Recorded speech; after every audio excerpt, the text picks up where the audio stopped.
E aí pessoal, tudo bem com vocês? Aqui quem fala está trazendo mais um vídeo comentado para vocês, pessoal. E neste vídeo para a gente falar, enfim, sobre Thiago Carpini, que é o mais novo treinador do São Paulo Futebol Clube, deve chegar ao tricolor nos próximos dias, tá? Então a gente já está falando um pouquinho sobre a curta carreira dele como treinador e o que esperar dele no São Paulo, isso mesmo, tá? Bom, a gente vai estar falando um pouquinho também sobre uma nota ridícula postada pela direção do São Paulo, referente a Gabriel Sá, tá? Um jornalista aí que ele cobre as informações do São Paulo. A gente vai estar falando um pouquinho sobre essa nota lamentável no vídeo de hoje, tá?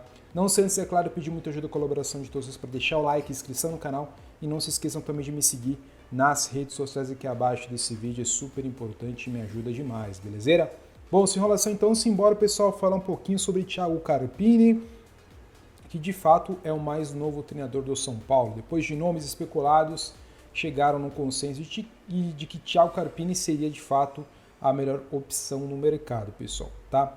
Bom, também leva-se em conta o custo mais barato em relação aos outros, tá? Nomes como Pesolano, Pedro Martins, Luiz Beldia foram as bolas da vez no time do São Paulo, que acabou fechando com o Carpini, que é jovem, mas eu confesso para vocês que não seria a minha primeira opção.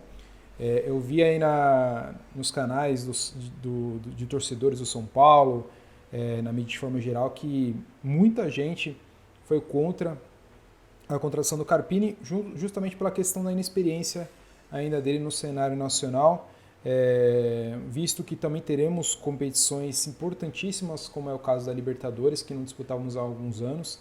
Então, muitos acreditavam que viria um treinador de renome, um treinador mais conhecido, mais cascudo, mais copeiro, mas não foi isso que aconteceu, tá?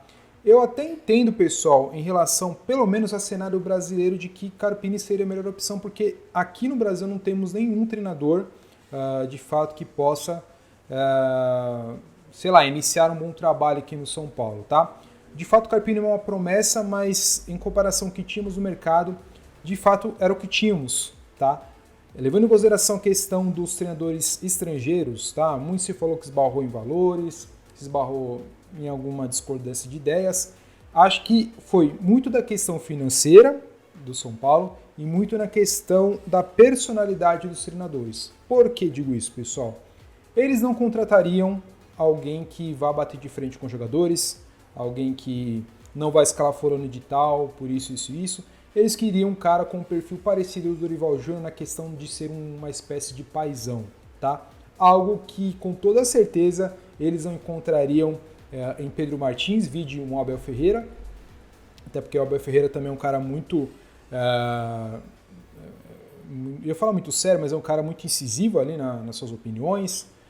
E Pedro Martins também é diferente. E Zubeldia também acredito que seja um cara que seria bem ali enérgico quando tivesse que cobrar o time. E eu acho que nesse ponto o elenco do São Paulo é muito complicado. É muito elenco de parceiros ali, brothers e tal. Então eu acho que eles tentaram seguir essa linha aí também de contratar alguém que fosse mais tranquilo, além de ser um técnico mais barato, ser um técnico promissor também. Muito se falou que o Muricy Ramalho queria muito a contratação do Carpini e acabou se concretizando. Bom, dito isso, pessoal, fala um pouquinho sobre a carreira dele, que ele começou no Botafogo da Paraíba, tá, como treinador adjunto, ficou lá cerca de 30 dias. Depois ele foi para o Guarani, também como treinador adjunto, ficou lá um tempo, lá quase 2 anos. Quase 2 anos não, né? Quase 1 ano e meio mais ou menos no Guarani, onde ele teve números bem razoáveis, né? Teve ali cerca de 40 jogos, depois ele acabou se tornando treinador oficial, teve 40 jogos, 14 vitórias, 9 empates e 7 derrotas. Isso são números do Transfermarkt. Depois ele foi para o Oeste, onde teve 4 jogos, nenhuma vitória, 1 empate, 3 derrotas. Depois foi técnico da Inter de Limeira, foram 13 jogos, 6 vitórias e 7 derrotas.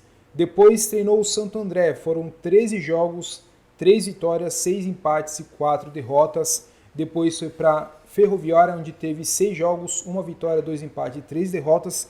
E as coisas começaram a melhorar de fato no Água Santa, onde ele teve aquela campanha bem interessante no ano passado, sendo vice-campeão do Palmeiras, inclusive vencendo um dos jogos, se não me engano foi 2-1. Lá ele teve 16 jogos, 10 vitórias, 2 empates e 4 derrotas. E seu último clube foi Juventude de Caxias, onde teve 32 jogos, 17 vitórias, 11 empates e 4 derrotas. Para mim, as duas melhores, de fato, campanhas que ele teve ao longo da sua pequena carreira, tá? Galera, assim, esses dois últimos resultados foram bastante expressivos, tá? O Água Santa, ele pegou um time completamente desacreditado, um time financeiramente barato, e conseguiu levar um vice-campeonato diante do Palmeiras, inclusive vencendo, tá? E o Juventude também. Juventude, ele pegou o time lá embaixo, tá? Na zona de rebaixamento da Série B, e conseguiu levar de volta para a primeira divisão da Elite, tá? Primeira divisão aqui no Campeonato Brasileiro que o Juventude vai ter ao longo desse ano, tá? Então são resultados de fato bem interessantes, mas é aquilo, pessoal. O que deixa de fato a torcida com razão um pouco reticente é a falta de inexperiência do treinador ainda. Eu vou torcer muito por ele, tá? Eu acredito que ele tem tudo para crescer e ser um ótimo treinador. Dizem que ele é um cara muito estudioso, isso é importante, e é um cara que conhece bastante futebol. Então, o que a gente espera é que ele possa fazer um excelente trabalho, né? Ele vai ter um elenco mais forte, né? Agora vai ter boas peças para trabalhar ao longo da temporada, que a gente espera que ele possa fazer um excelente trabalho, tá?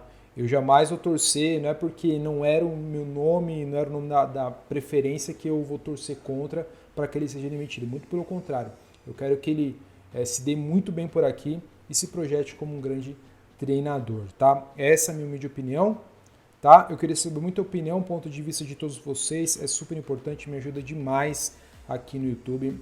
E vamos crescendo junto aqui. Conto muito com a colaboração de todos vocês, tá?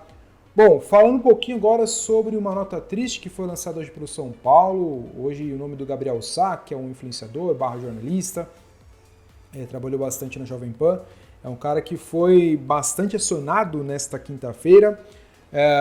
E o que leva-nos a crer que há uma certa implicância por parte da direção do São Paulo em relação ao jornalista, tá? Até porque o Gabriel Sá, ele tem às vezes umas opiniões contundentes, de fato concordo com boa parte delas, mas hoje o que saiu no noticiário foi bem tosco, assim, sabe, o São Paulo, porque pelo que eu li, né, o Gabriel Sá deu notícia de que o Carpini já estava em São Paulo para assinar o contrato, para ser apresentado, falou valores da multa rescisória.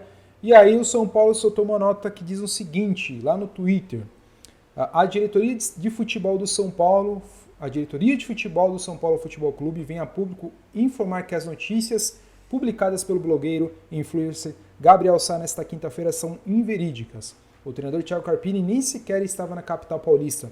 O seu empresário também não esteve no Morumbi. Fake news. Essa não é a primeira publicada pelo referido blogueiro. Atrapalha o trabalho do clube e é algo totalmente contrário aos preceitos básicos do jornalismo, que demanda correção e apuração. E muita gente também achou ridícula essa postura da direção, e de fato, galera, até então já estava acertado, de fato, já era do conhecimento de todos. Essa nota foi lançada às 3h36 da tarde, todo mundo já estava sabendo que Thiago Carpini seria o técnico. E tanto faz se ele estava ou não em São Paulo, essa implicância foi por conta disso. Eu acho algo completamente desnecessário e ainda mais expor o cara. Primeira vez que eu vejo um cara ficar... primeira vez que eu vejo expor assim, um jornalista assim dessa forma. Eu acho que por mais que alguém erre nas notícias e tudo mais, não tem que ficar expondo assim. Eu acho algo bem ridículo essa postura, tá? Sinceramente, é ridículo. Eu acho que ficar de birrinha com o repórter é ridículo. Então muita gente comentou, reprovou essa questão. Então eu espero sinceramente que o Gabriel Sá continue fazendo seu ótimo trabalho. O bom é que até divulgou o menino, né? Então com toda certeza vamos pesquisar um pouquinho mais sobre ele. Então o cara que ele pode errar, galera. Assim como qualquer outro jornalista pode errar, cometer os seus erros, isso é normal de qualquer profissão, tá? Então eu não vejo necessidade de ter exposto o cara dessa forma. Mas é isso, o que esperar, né? A direção lá, quando se sente contrariada, começa a ficar um pouquinho irritada. Já era de se esperar de Belmonte, Júlio Casares e companhia, tá? Então, galera, esse foi o vídeo de hoje. Espero que vocês tenham gostado. E se vocês gostaram, deixe bastante like, me ajuda demais aqui no YouTube. Conto muito aí com a ajuda, com a colaboração de todos vocês. Mais uma vez, queria saber o que vocês acharam da contratação de Thiago Carpini. Aproveite como os comentários, pois é sempre muito importante a participação de todos vocês, tá? Vou ficando por aqui. Forte abraço a todos, até mais e valeu!